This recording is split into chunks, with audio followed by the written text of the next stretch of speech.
తాకట్టులో ఉన్న బంగారాన్ని విడిపించి ఆ రోజున్న మార్కెట్ ధర కట్టి మిగిలిన డబ్బును మీకు అందిస్తుంది కొమ్మూరి గోల్డ్. నమస్తే సార్. సార్ మీకోసం నేను ఒక ఆకు తీసుకొని వచ్చాను. దీన్ని కుప్పింటాకు అంటారు. సో అయితే యాక్చువల్గా మా వాళ్ళు నన్ను అడిగారు, ఇదేమన్నా హెల్త్ బెనిఫిట్స్కి యూజ్ అవుతుందా? చాలా వరకు కూడా చూసారంటే ఈ మధ్యకాలంలో స్కిన్కి సంబంధించినటువంటి ఇష్యూస్ వస్తుంది. దీంతో మనం ఏమైనా యూజ్ చేయొచ్చు అంటారా సార్?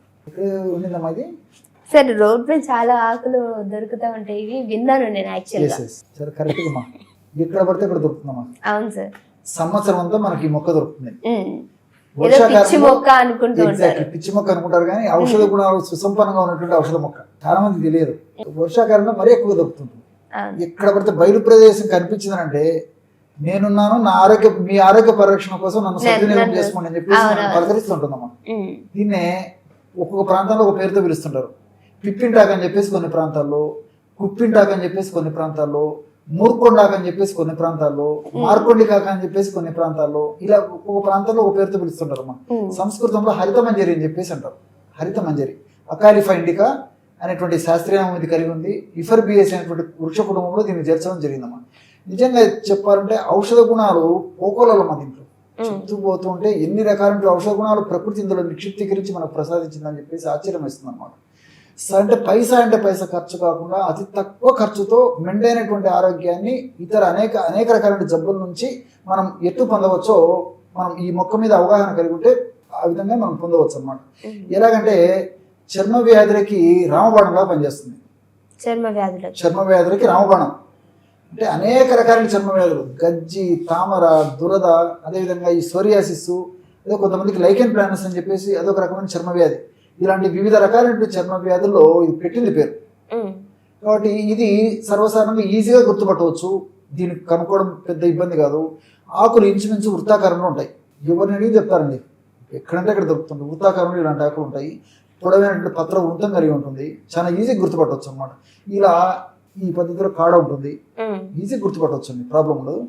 ఇంకా గుప్పెడు ఈ ఆకు తీసుకొని అందులో ఒక 2 లేదా 3 ఈ శనగ గింజల ప్రమాణము పటిక, దీన్ని ఆలం అని చెప్పేసి అంటారు. మనకు మార్కెట్లో కూడా దొరుకుతుంది, చాలా చౌక దొరుకుతుంది. అది తర్వాత 1/4 టీ స్పూను పసుపు, అవసరమైతే కాస్త నీళ్లు కలిపేసి మెత్తగా నూరేసేసి ఈ యొక్క చర్మ వ్యాధుల్లో అప్లై చేసేస్తే చాలా త్వరగా అండి ఆ చర్మ వ్యాధుల వల్ల కలిగేటువంటి దురదలు, మంటలు, సలుపులు, అసౌకర్యము, ఇట్లా అనేక రకాల సమస్యలు కూడా అతి త్వరలో తగ్గిపోతాయి. ఇది దీని యొక్క ప్రత్యేకత.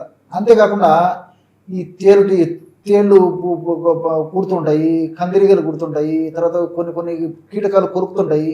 సో విష కీటకాల యొక్క ప్రభావం చేత మరి ఆ ప్రాంతంలో మరి ఎర్రగా తయారైపోయి మంట తీసుకొని, నొప్పి తీసుకొని, వాపు వచ్చేసి ఇన్ఫెక్షన్, రకరకాల ఇబ్బందులు పెట్టేటువంటి పరిస్థితి కూడా ఏర్పడుతుంటుంది అనమాట. కాబట్టి ఈ తేలు లాంటి విష కీటకాలు, తేనెటీగలు ఇలాంటివి విష పురుగుల యొక్క ప్రభావం వెంటనే తగ్గేందుకు ఈ యొక్క ఆకులని తీసుకొని బాగా నలిచేసేసి రసం తీసుకొని, లేకపోతే దంచేసి రసం తీసుకొని బాగా ఆ రసాన్ని 2-3 సార్లు మీద అప్లై చేసేస్తే ఆ భాగం ఉన్నటువంటి విషయాన్ని లాగేస్తుందండి. సో విషపురుగు కాట్లకి దివ్యమైన ఔషధం. అంతేకాకుండా ఈ యొక్క ఆకు రసంలో సగం లేదా 1/4 భాగం నిమ్మరసం కలిపేసి వారంలో 2 సార్లు ఈ తలకు అప్లై చేయడం వల్ల చుండు తగ్గుతుందండి.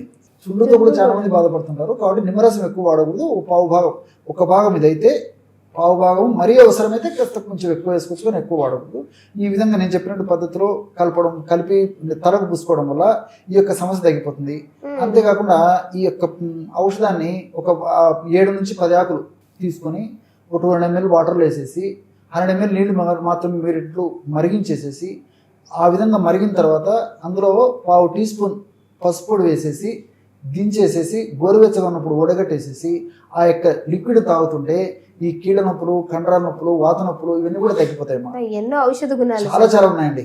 కాబట్టి ఇప్పుడు కొన్ని మనం తెలుసుకున్నాము. ముందు కార్యక్రమాల్లో కూడా మరి ముందు వీడియోలో కూడా ఇలాంటి అనేక రకాల ప్రయోజనాలు కూడా నేను చెప్తాను. తప్పకుండా సార్. సో అంటే దీన్ని ఎవరినైనా యూజ్ చేసుకోవచ్చు సార్? అందరూ వాడుకోవచ్చు, అందరూ వాడుకోవచ్చు దివ్యమైన ఔషధం. ఇంకోటి ఏంటంటే ఈ చర్మ వ్యాధులు కూడా మరి త్వరగా తగ్గాలని చెప్పేసి పటిక ఎక్కువ వేయడము ఇట్లా చేయకుండా నేను చెప్పినట్టు రేషియోలోనే, నేను చెప్పిన పద్ధతిలోనే ఆ ఫార్ములా తయారు చేసుకోవడం వాడుకోవడం వల్ల అన్ని సైడ్ బెనిఫిట్స్ ఉంటాయి, ఎలాంటి సైడ్ ఎఫెక్ట్స్ ఉండవు అనమాట. కానీ నేను చెప్పినట్టు పద్ధతిలో కాకుండా ఉదాహరణకి చర్మ వ్యాధులు పటిక ఎక్కువ వాడుకోవడం కొంచెం మంట తీసుకుంటుంది. అలా కాకుండా నేను చెప్పినట్టు పద్ధతిలో వాడుకోవడం వల్ల ఎలాంటి ఇబ్బంది ఉండదు. Thank you so much sir, మంచి ఇన్ఫర్మేషన్ ఇచ్చారు. నమస్తే.